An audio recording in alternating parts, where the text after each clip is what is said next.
one of the things I'm looking is that there are projects that have set objectives, Yeah.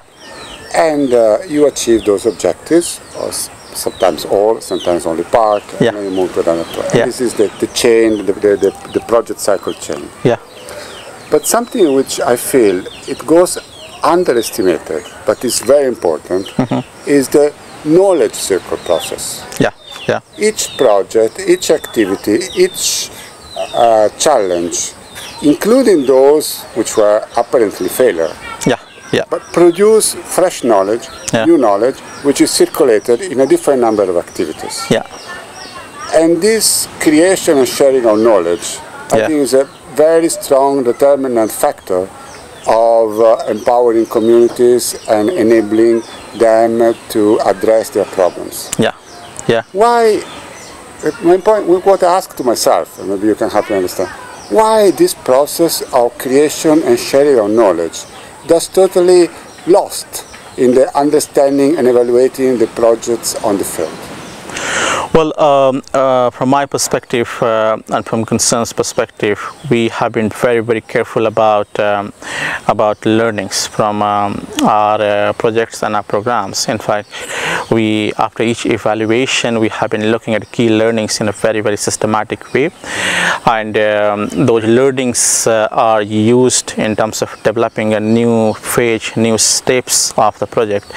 But in general, it has been one of the big gap in development sector in Sierra Leone. I see there have been a lot of learnings from the work of different organizations, NGOs, donors, from UN agencies, but there is a very less sharing of those learnings. And I haven't come across many agencies that documenting those learnings and sharing across.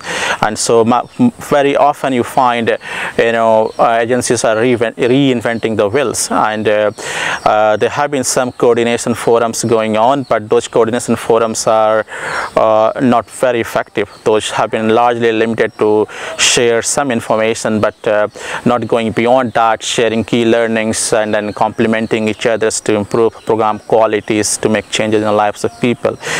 At concern level, we have developed a learning strategy, and we have a very, very strong focus on documenting learning and also developing a culture of learning within organization. And so we are looking at also how we can improve communications within organization. We are also looking at how do we capture learnings from different aspects of program in a more effective way, not only from through evaluations, not only through reviews and monitoring, but also there's a lot of learning can take place where if we create a space for staff where staff can talk to each other.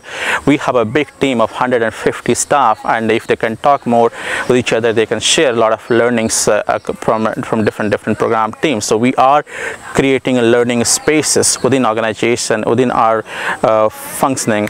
And then the third big area that we are looking in terms of promoting learning is to build individual capacity of staff. And so we have a lot of focus on building capacity of national staff. We have been organizing a number of trainings, number of exchange visits, number of coaching, mentoring support to our national staff to build individual capacity.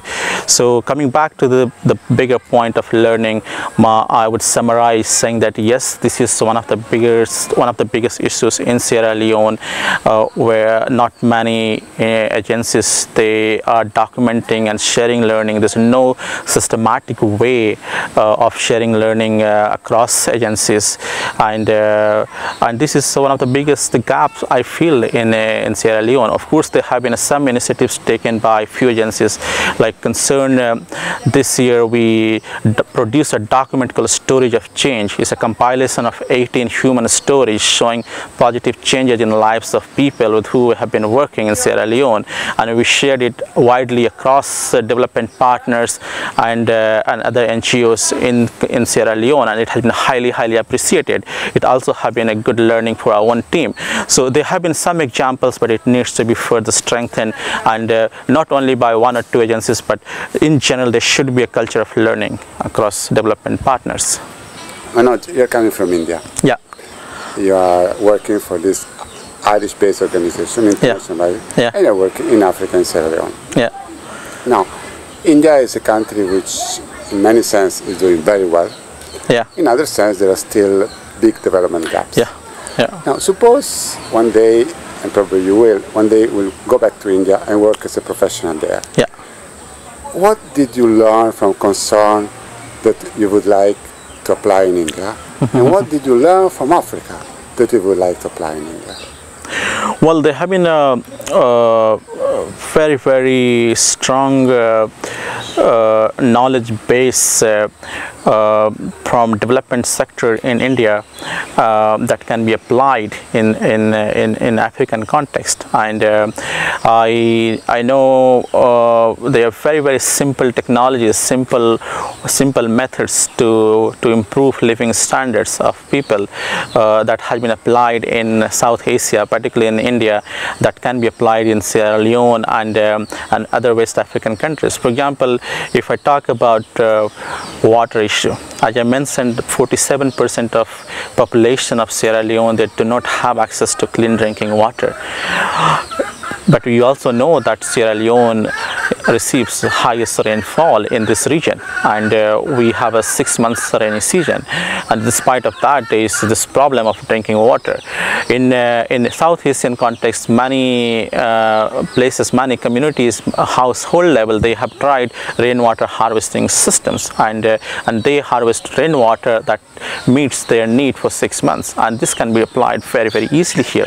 We piloted rainwater harvesting systems in 30 communities here, and it's been highly accepted by the community, and it's a very low cost. It's also not very difficult. It's very simple technology, and we're hoping to replicate it at wider scale. So this is one example how knowledge learnings from South Asia can be applied here. We're also looking at doing a manual bore well drilling, because as part of Concerns program we have been doing hand dug wells, and so we spend $6,000 to $8,000 for one hand dug well, but recently we tried doing a manual drilling and it costed $2,500, and so we trained local community, and we, with the locally available equipments, they did the manual drilling. And so this is one of the low cost model to have access to clean drinking water, and we're looking at replicating this model at wider scale. Similarly, there have been some of the learnings from Sierra Leone that can be applied in an Indian context. If you talk at my personal level, there have been a big learning in terms of managing a big staff, it's a big team, and also it's always been a challenge, you know, working in close collaboration with the government, working in close collaboration with the other development partners, and also trying to be very patient, because as I mentioned earlier, change takes very slowly here, and there are a number of constraints.